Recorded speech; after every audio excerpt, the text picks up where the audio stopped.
ডাইনিকে শরীরের সব বিষ বের করে দেওয়া হয়েছে, আর কোনো ভয় নেই।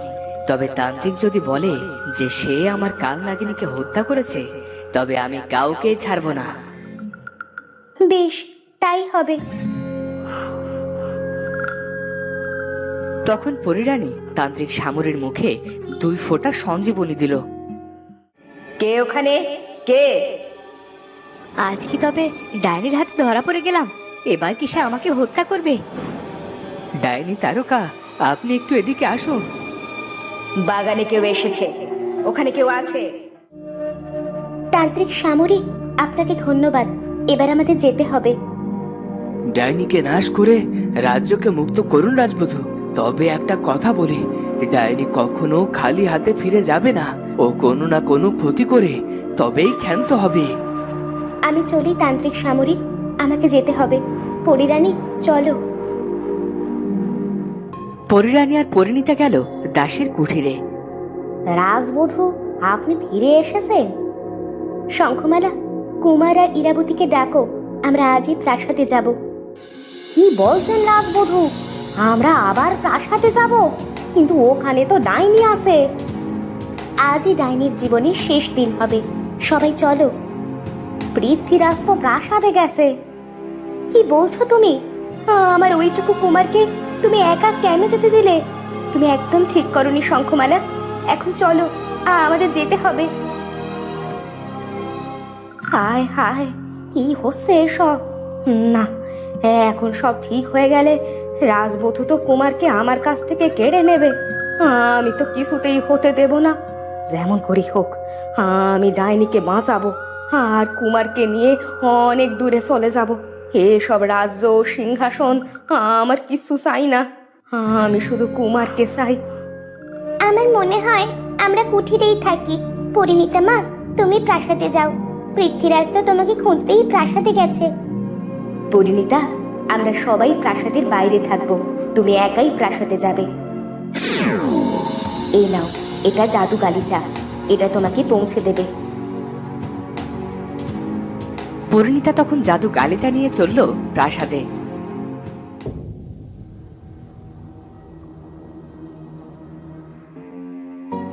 রাজপুত্র, তুমি বেরিয়ে এসো। আজই আমরা ডাইনির অত্যাচারের হাত থেকে রাজ্যকে মুক্ত করব। সত্যি বলছো পরিণীতা? আমার যে কি আনন্দ হচ্ছে। এত বছর পর আমরা আবার রাজ্যে সবাই মিলেমিশে থাকতে পারবো। চলো পরিণীতা। তখন পরিণীতা এলো ডাইনির সামনে। রাজবধূ পরিণীতা, তুমি এখানে? কেন? আমি যে ফিরে আসবো সেটা কি তুমি আশা করনি? তুমি তো মরে গেছো। মরে গেলে কি কেউ ফিরে আসে? চোখের চিকিৎসা করাও ডাইনি। 7 রানীর দোয়া সব সময় তাদের কন্যাকে রক্ষা করেছে। তোমার মতো হাজার ডাইনিতেও তার কিচ্ছু হবে না। পরিণীতা আর তার পুত্র সবাই ঠিক আছে ডাইনি। আজ তোমার বিনাশ হবে। আমি আবারও আমার কন্যাকে ফিরে পাবো। ফিরে যাব আমাদের রাজ্যে। তোমার কন্যা? ও কোথায় আছে তা তো আমি ছাড়া কেউ জানে না। বোকা ডাইনি, আমার কন্যাকে পরিণীতা উদ্ধার করেছে। তুমি নিজেকে বড্ড চালাক মনে করতে। পারস্যের শাহজাদির ছলনা তোমার চোখেই পড়েনি। এতদিন তুই আমাকে ঠকিয়েছিস, তোর শাস্তি পরে হবে। কিন্তু পরিণীতা, আমার সাথে আগে যুদ্ধ করতে হবে। আমাকে আগে হারাও, আমি মেনে নেব তোমার দম আছে। বেশ, তাই হবে। তবে যাই হয়ে যাক, আজ তোমার নাশ, বিনাশ আর সর্বনাশ হবে। তুমি নিজেকে বড্ড শক্তিশালী মনে করো, এবার দেখো কি হয়। আমি মরে গেলেও তুই কোনোদিন জাদু আয়নার রহস্য ভেদ করে পারস্যের শাহজাদিকে মুক্ত করতে পারবি না। আর তোর স্বামী রাজপুত্র সূর্য চিরদিনের জন্য পাথর হয়ে যাবে। আমি অনেক আগেই আমার পাথুরে পায়ে প্রাণ ফিরে পেয়েছি। এবার তোমার ফেরার সময় হয়েছে।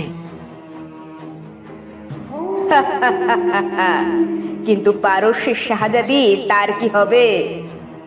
রাজবধূ, রাজপুত্র, আমার যাই হয়ে যাক, আজই ডাইনিকে শেষ করুন।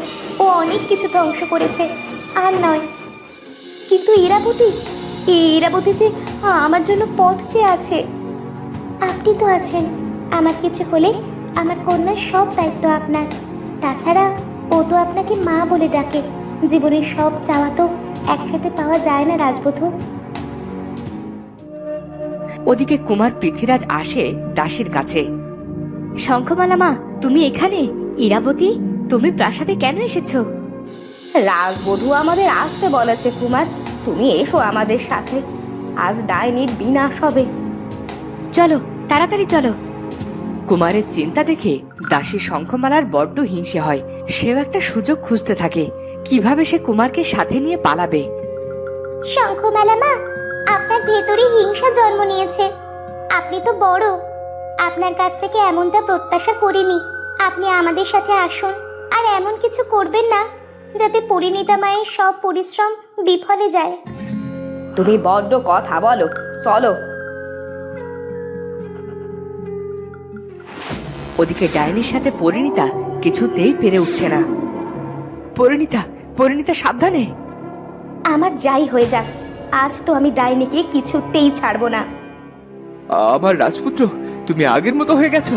ডাইনি তারকা, অনেক হয়েছে। তুমি পরিণীতাকে ছেড়ে দাও। এতদিন তোমার সকল অত্যাচার মুখ বুজে সহ্য করেছি, তবে আর নয়। তুই আমাকে মারবি, তবে দেখ। ডাইনি চোখ দিয়ে আগুন বের করে মহারাজকে পাথর বানিয়ে দিল। তখন সেখানে এলো রাজকুমার পৃথ্বীরাজ। মা, ডাইনি আমার মাকে ছেড়ে দাও। ডাইনি রাজকুমারের দিকেও তার জাদু শক্তি প্রয়োগ করতে শুরু করলো, কিন্তু কুমারের উপর ডাইনির কোনো মায়া কাজ করলো না। রাজকুমার পৃথ্বীরাজ তার হাতের ইশারায় ডাইনির হাত তার মায়ার শক্তি দিয়ে বেঁধে দিল। ওরে, আমাকে মুক্ত কর, আমাকে ছেড়ে দে। আমি আর আসবো না, মরে গেলুম রে। তুমি অনেক কষ্ট দিয়েছো আমাদের, তোমার জন্য আমরা সবাই বিচ্ছিন্ন ছিলাম। আমার পিতামহকে পাথর থেকে মানুষ রূপে ফিরিয়ে দাও। না, কিছুতেই নয়। আমার প্রাণ গেলে যাক, তবে আজ আমি প্রাসাদকে মৃত্যুপুরীতে পরিণত করব। আজ আমি তোমাকে ছাড়বো না। তুমি অনেক অন্যায় করেছো আমাদের সাথে, আজ তুমি তোমার উপযুক্ত মূল্য পাবে। প্রাণ ভোমরা, তুমি আমার প্রাণ ভোমরা কেমন করে পেলে? দাও, দাও, ওটা আমাকে দিয়ে দাও। মহারাজকে আগের মতো করে দাও, আর এই রাজ্য থেকে চলে যাও। আমার প্রাণ গেলেও আমি তোমাদের এক হতে দেব না। পরিণীতা, অমাবস্যা শুরু হতে বেশি সময় নেই। এখনই ডাইনির প্রাণ ভোমরাকে হত্যা করো, নয়তো ডাইনির শক্তি দ্বিগুণ হয়ে যাবে। ডাইনি, এখনো সময় আছে। তুমি মহারাজকে আগের মতো করে দাও। জাদু আয়না থেকে শাহজাদকে মুক্ত করে দাও, আর ফিরে যাও, নয়তো মরবে। আমি মরতে ভয় পাই না, তুই আমাকে মরণের ভয় দেখাস। আজ আমি তোকেই মেরে ফেলবো, আর সব শেষ করে দেব। ডাইনি রাজপুত্রের সাথে লড়াই করতে শুরু করে, কিন্তু ডাইনির এত মায়া শক্তির সাথে পেরে ওঠা তার জন্য কষ্টকর হয়ে ওঠে। হঠাৎ করেই রাজপুত্রের দেওয়া বাঁধন ডাইনির হাত থেকে খুলে যায়। মা, কিছু একটা করো, ডাইনি যে আমার পিতাকে কষ্ট দিচ্ছে। আমার পিতাকে বাঁচাও মা। ডাইনি, তুমি রাজপুত্রকে ছেড়ে দাও, আমার সাথে লড়াই করো। এসো, আমার সামনে এসো। পরিণীতা ডাইনির সাথে লড়াই করতে থাকে। ওদিকে ডাইনির আঘাতে পরিণীতার কাছ থেকে প্রাণ ভোমরার কৌটাটি নিচে পড়ে যায়, আর কুমার সেটা তুলে নিয়ে প্রাণ ভোমরাটিকে বের করে আর হত্যা করে। আহ, এটা তুমি কি করলে কুমার? তুমি বড্ড ভুল করলে। আমার মৃত্যুর বদলা নিতে আমার কন্যা ঠিকই আসবে, আর সে আমার চেয়েও ভয়ানক হবে। আহ! কুমার, কুমার, তুমি কেন এমন করলে? হ্যাঁ, এখনো যে আমাদের অনেক কাজ বাকি। আমি ডাইনিকে শেষ করার জন্যই জন্ম নিয়েছি মা, আর ওকে শেষ না করলে যে ও তোমাদের হত্যা করতো। জন্মের পর থেকেই তো মা বাবার আদর আমি পাইনি। তোমাদের এত কাছে এসে কেমন করে তোমাদের হারাতে দিতাম মা? তুমি ভুল করছো। রাজপুত্র হয়েও বড় হয়েছো দাসীর কুটিরে। রাজার মতো বীর তুমি নও। তোমার একটা ভুলের জন্য মহারাজ আজ পাথর হয়ে গেছে। জাদু আয়না থেকে শাহজাদি এখনো মুক্ত হয়নি। আমি তোমাকে পুত্র বলে মানতে পারবো না, কারণ তুমি আমাকে পিতৃহারা করেছো। রাজপুত্র, তুমি শান্ত হও। কি বলছো এসব? কুমার নিতান্তই শিশু, কেন এমন করছো? শিশু না হলে এতক্ষণে আমার তলোয়ারের কোপে ওর ছিন্ন দেহ পেতে তুমি। আজ আমার পিতার এই অবস্থার জন্য শুধুমাত্র ও দায়ী। আমার চোখে ও কেবলই আমার পিতার পাথর দেহের কারণ। আমি ওর মুখও দেখতে চাই না। কি বলছো? কেন বলছো? কি হয়েছে তোমার? মা, তুমি তো বলেছিলে বাবা তোমাকে পেলে খুশি হবে, আমরা তিনজন একসাথে আনন্দে দিন কাটাবো। মা, বাবা তো আমার মুখও দেখতে চায় না। হ্যাঁ, এত অবুঝ হয়েও না রাজপুত্র। তোমার সিদ্ধান্তের ওপর আমি কোনো কথা বলবো না। পিতার পাথর দেহে আমরা নিশ্চয়ই প্রাণ ফিরিয়ে আনবো।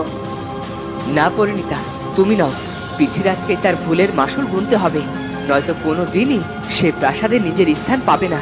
আমি ওকে নিজের সন্তান বলে কিছুতেই স্বীকার করব না। রাজপুত্র, কুমার আমাদের সন্তান। যা হয়েছে এটা ডাইনির ঘটানো। এখানে আমাদের কুমারের ভুল কোথায়? পরিণীতা, রাজার আদেশ অমান্য করা মানে তাকে অপমান করা। আশা করি আমার কথার উপর তুমি আর কোনো কথা বলবে না। তো বন্ধুরা, এবার কি তবে রাজপুত্র আর পরিণীতার কাছ থেকে পৃথ্বীরাজ আলাদা হয়ে যাবে? আর কেমন করে আবারও আগের মতো হবে মহারাজ, সেটা জানবো আমরা পরের পর্বে। আর আজকের ভিডিওটি ভালো লাগলে অবশ্যই চ্যানেলটি সাবস্ক্রাইব করে বেল আইকনটি বাজিয়ে দিও। দেখা হচ্ছে পরের ভিডিওতে। ধন্যবাদ।